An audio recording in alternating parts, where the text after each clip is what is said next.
I love pressure. It's part of being an athlete. Sa totoo lang, na-try ko na lahat. And di ako magaling sa lahat ng sports. Sa weightlifting lang ako magaling. Go! Chest out, one motion. One motion! Chest out, one heights. Chest out! One motion. One motion. Chest out. Deadlift.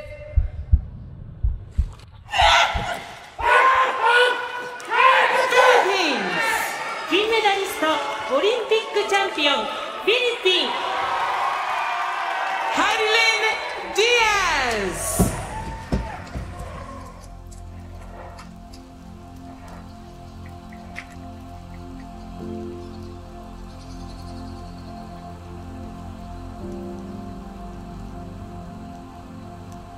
Nag-start ako 11 years old sa ipil-ipil lang, sa kahoy lang. And then nasa baba lang kami ng Ariteles. So, soil lang. Improvise pa, may semento pa, may mags ng jeep pa. Mahirap lang kami. Dati kasi as an athlete, okay, I want to win medal. Ako lang. Itong goal ko. And now it's not only me. Kasi nung nanalo ako nung silver medal nung Rio Olympics, ang daming bata, tapos sabi ko, public figure na ako. It's not about the medal. It's the responsibility. After ko manalo ng gold, sinashare ko ang knowledge ko for 23 years sa weightlifting sa mga kabataan. Gusto namin iparealize sa mga bata na may chance din kaming maging kagaya ni Ate Heidelin sa Olympics. And you can achieve your dream by sports support system.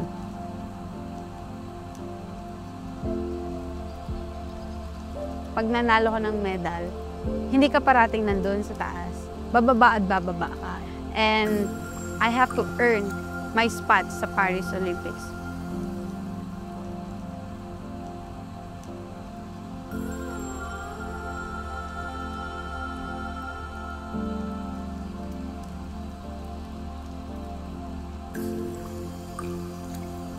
Kailangan kong magpataas ng weight. 4 kilos yun na kailangan kong mag-increase.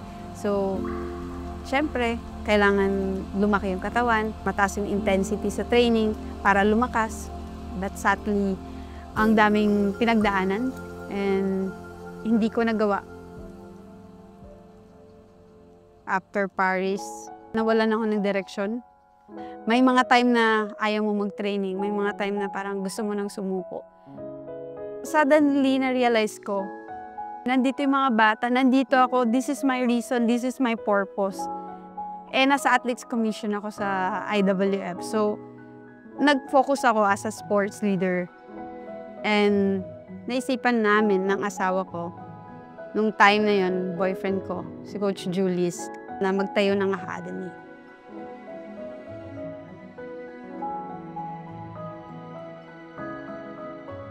We're doing this para ma-increase yung awareness about weightlifting and then gold standard ang may bibigay namin dito sa academy. Kasi ako nag-start ako from nothing talaga. Ngayon may platform na, may barbell na, may gym na sila, nandito na lang sa community nila. Nandito na lahat equipment binigay na namin, may mga tumulong din. Nandito kami, gumagabay sa kanila. Hoping na ma-realize nila ang pangarap nila. Masaya, mas fulfilling, lalong-lalo na nakikita ko yung mga bata nagbubuhat, tapos yung they conquer their fear, tapos nandun, lakas-lakas nila. I'm happy to see them excel. Ang daming role ng pagiging coach. Nagbubuhat ka ng tao.